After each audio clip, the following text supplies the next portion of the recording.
Just fold the two together.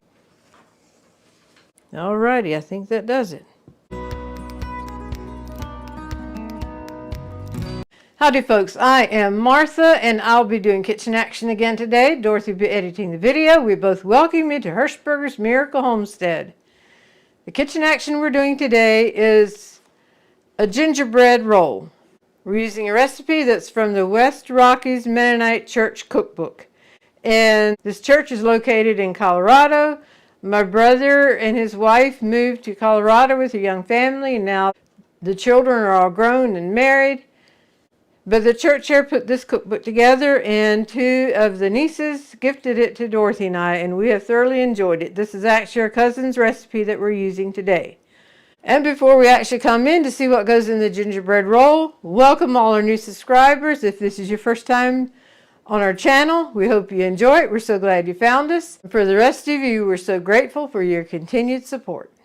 And the ingredients we'll need for the gingerbread roll are eggs at room temperature, granulated sugar, all-purpose flour, and we do sift ours, molasses, ground cinnamon, ground nutmeg, and ground ginger, cream of tartar, salt, and vanilla extract. That makes up the cake itself. And then the filling will be the 10x sugar, Cool Whip, vanilla, and then we're going to do a cream cheese icing, which will be cream cheese, vanilla, and 10x sugar. And I will be using the KitchenAid mixer. I actually need 2 bowls. We need to separate the white and the yolk. So the egg whites I will be putting in here. And there's different ways you can separate the egg whites. You can buy these gadgets and it separates it. You can also let it run through your fingers.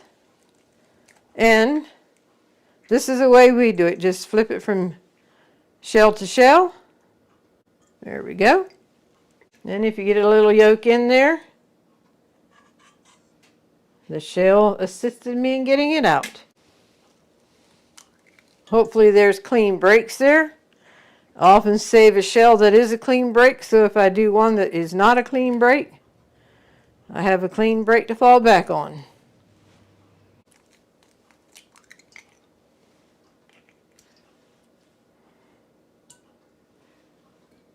Alrighty. I'm going to set the yolks aside and start out with the egg white. And by the way, this roll is going for a ladies and daughters church activities in the morning, and they're supposed to wear their favorite color and bring a food item that has that color in it. Okay, the salt and cream of tartar, I'm going to go and put it in. Now I'm going to speed it up. It's at a soft heat. Now we'll slowly add the sugar.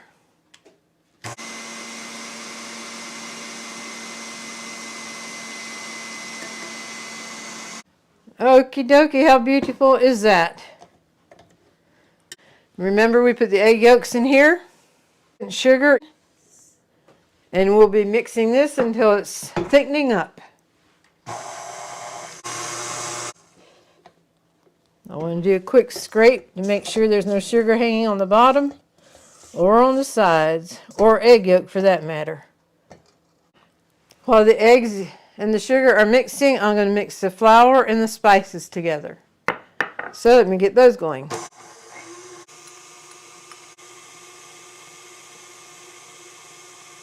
And now the vanilla and the molasses.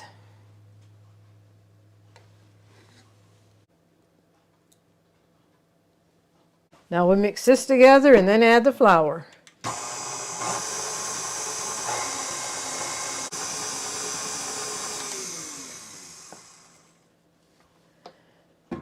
And now we'll add the flour and the spices. There we go.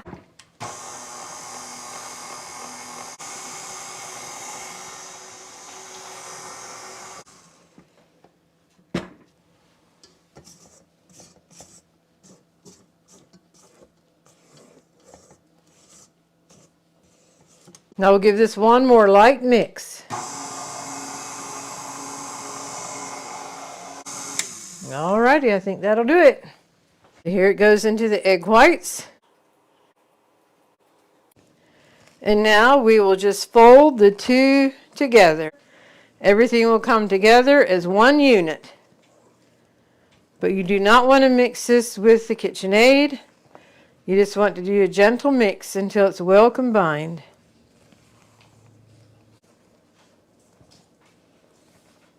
Looks like we're about there.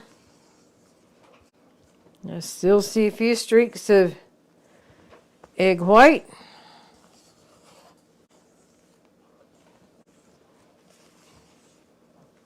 Alrighty, I think that does it. Using a cookie sheet, and ours has 4 sides on that we're using, but it is smaller, so we're going to use 2 of them. We'll be lining it with the parchment paper. And if you just put it on here like this, it's hard for the parchment paper to fill in the corners. So, to take care of that situation, is to crumble it up.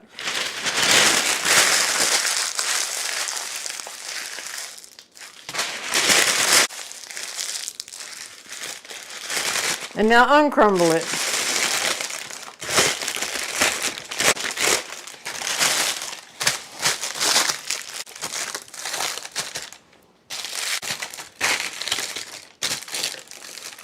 Now I'm just going to spoon it out. Start out with 2 spoons at a time.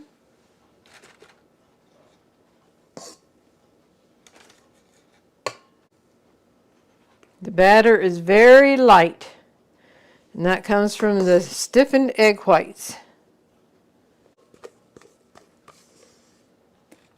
Now I'm going to get a spoon and just push it out to the edges.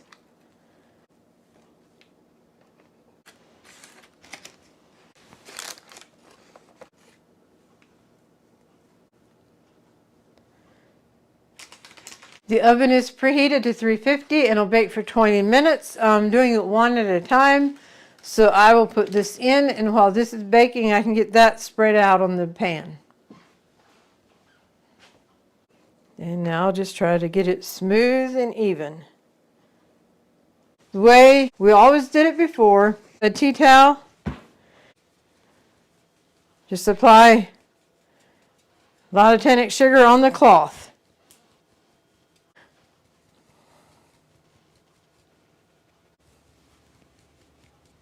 All right, that should be ready. Here's the first one out of the oven. We'll put the other one in. Okay, the reason we like to have it come out over the lip of the pan is so now we can get a hold of it like this. Of course, the pan is still warm. And we're going to flip it upside down on top of the powdered sugar tile. See what I mean about that making a mess? And now pick this up. That came off perfectly. And now pull this off. And then gently pull it back.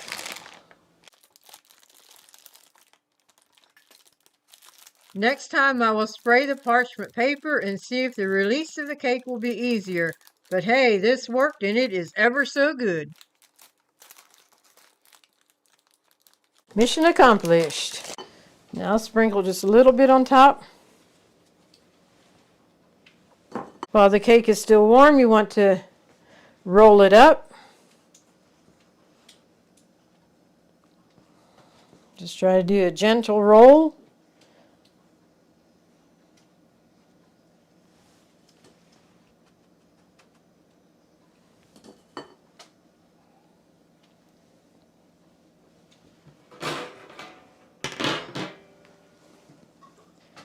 Now put it on the cooling rack, and there it'll sit till it's completely cool. The next one's ready to come out. Now get it out of the pan again. The second way we're doing it, which should work much simpler, we'll find out. You notice I don't have tannic sugar on the towel. What we're going to do is sprinkle tannic sugar directly on the cake. A generous amount, because we had a generous amount on the towel the other time.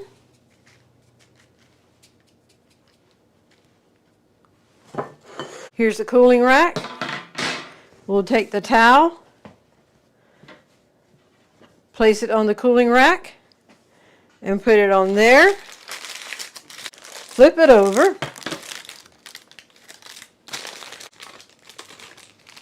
And now take the parchment paper off. Loosen the edges and then pull it back. Take sugar again on this side. And like the other one, gently roll it up. And here they will sit until they're completely cooled, and then we'll come back and make the cream that goes in the middle. The gingerbread rolls are cooled and they're ready for the filling, so that's what we're going to be making here. The vanilla, yes, there's vanilla in here, and the 10x sugar. So we will start it on slow. Up the speed a little bit. Now give it a little scrape down. I want to make sure there's no 10x sugar hanging on the side.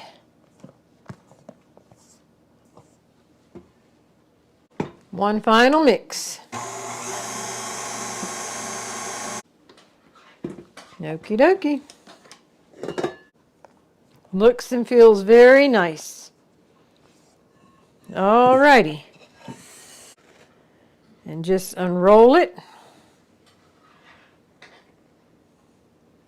Slowly and carefully.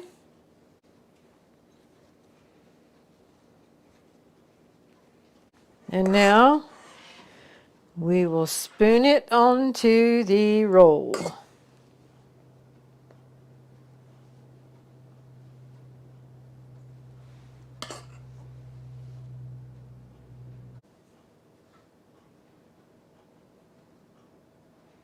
I'm stopping before I get all the way to the edge because as I roll it, things are going to be moving that way.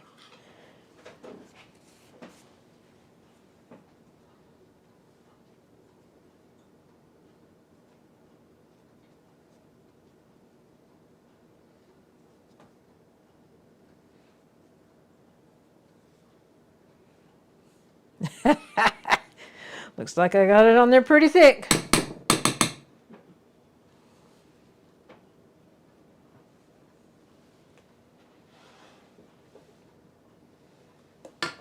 Okay, we can work with that.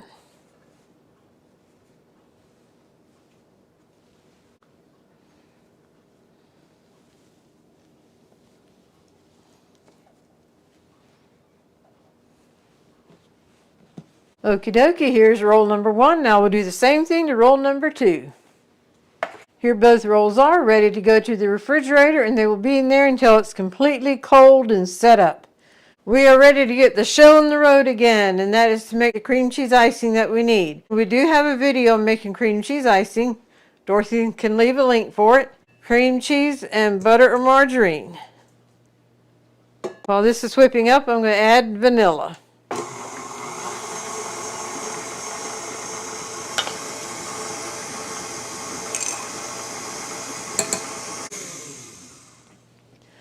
I'm going to give this just a quick scrape down. Now it's time for the 10x sugar. I should have dumped it in before I put it back on the stand. Now I'm just going to cover this up like this, and this will save a dusty mess coming out at me. Just unload till it starts incorporating. All right, now we're ready to give a good scrape down and then give it a hard whip.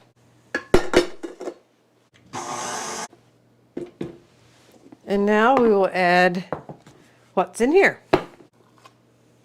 This is cream cheese icing from the previous batch that we made. So we'll just mix it in with this one. And now mix it hard for a minute or two or until everything is nice and creamy and incorporated. I'm going to transfer the roll onto the cutting board so I can cut off the ends.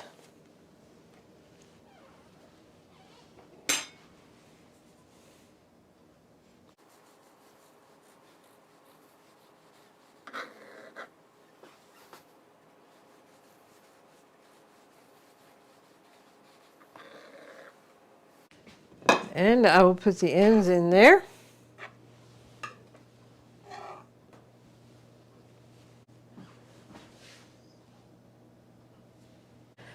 Now getting the second one over.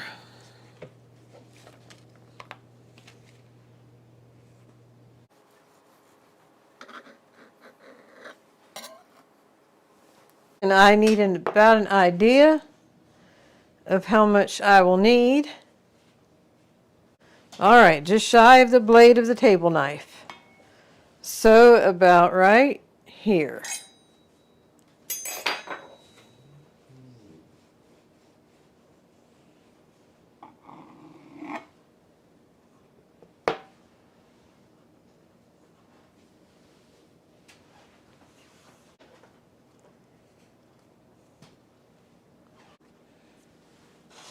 I'll put these back in the refrigerator and we will enjoy these.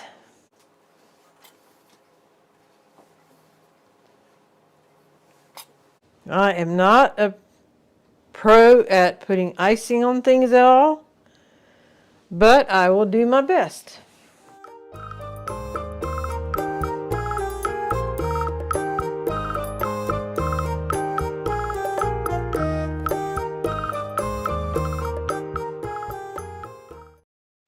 We chose to have a cream cheese icing on our gingerbread log. However, that is optional. A lot of people just put a extra coating of powdered sugar and call it good enough. And it is very delicious that way also. If any of you are experienced at this, I wish you could be here to guide me through this. The brunch tomorrow, just to add spice to it, they want everyone to wear one of your favorite colors, and then the food item have that color in it. Well, our gingerbread log has no blue in it whatsoever, and Dorothy decided she's going to wear something with blue. So I'm going to try to run blue strips up here, and then the little flowers I make or whatever will be blue tipped. I've seen it done. I've never done it. Let's see what happens.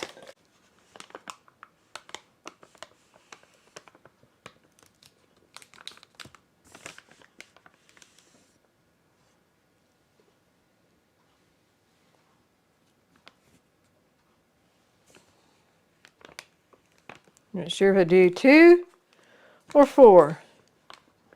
So they're going for the big number. Go 4. Try to get some icing down in there. Let me get a knife to shove it off. By the aid of this glass.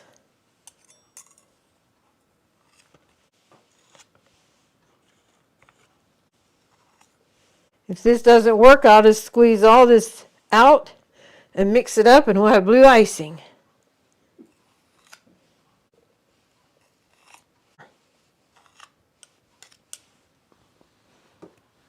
All right, let's see what's going to happen. Where's the blue? They're starting to come.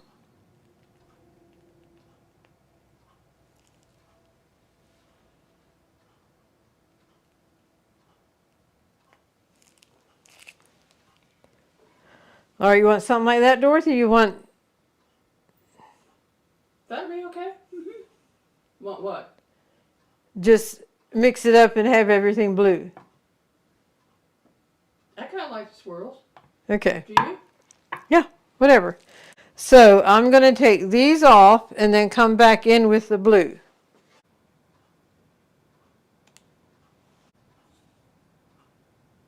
I will freshen up these lines. Here goes.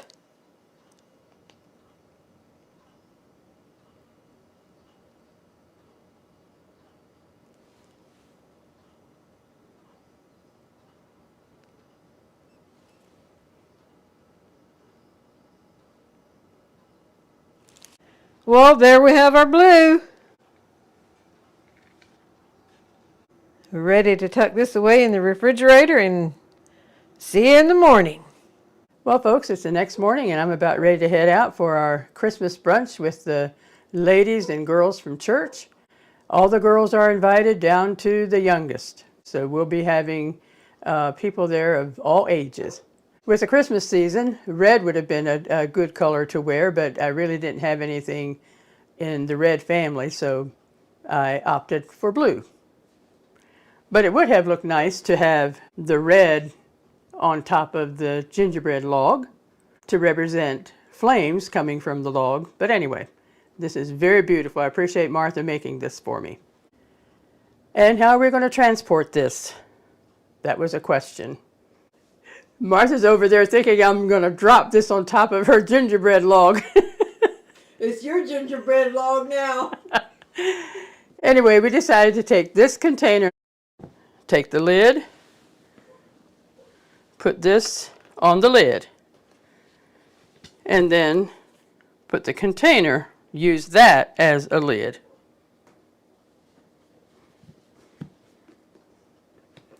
And there we go. And then we were also to bring a gift, something that you enjoy at Christmas time. So I came up with this. Here's a candle that says Jingle All the Way. And my second item to finish it off is a Christmas jam. It's made with strawberries and cranberries. So I thought that was interesting. So that's what I'll be taking. And I'll let you know what I bring home. It'll be interesting.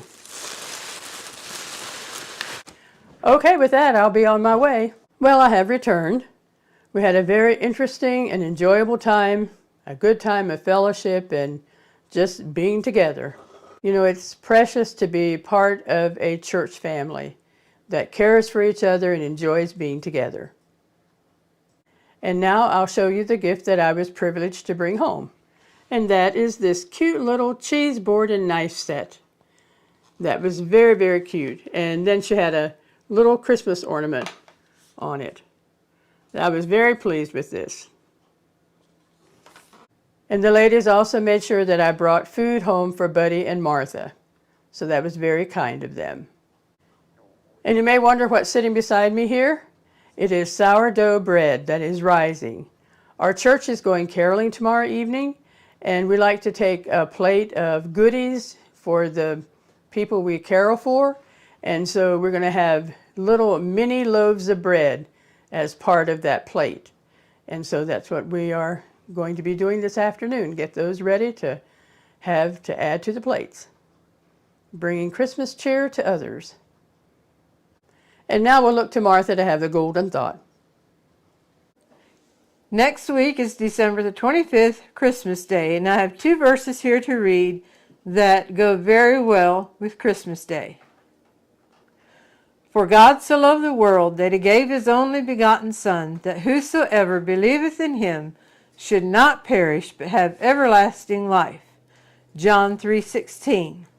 For unto us a child is born, unto us a son is given, and the government shall be upon his shoulder, and his name shall be called Wonderful, Counselor, the Mighty God, the Everlasting Father, and the Prince of Peace. Isaiah 9:6. These verses speak it very well, and I don't have to expound a lot on it. I'm just so grateful for God's love for us, and that he sent his Son Jesus Christ as a babe, and then he grew and died on the cross of Calvary. He died on the cross of Calvary, but then he also rose again. And he is in heaven. He is interceding for us. And when we accept Jesus as a personal Savior and live victoriously for him, then we can look forward to eternity with him. We hope you've enjoyed this video. We hope you've been blessed, encouraged, and inspired. And until next time, God bless.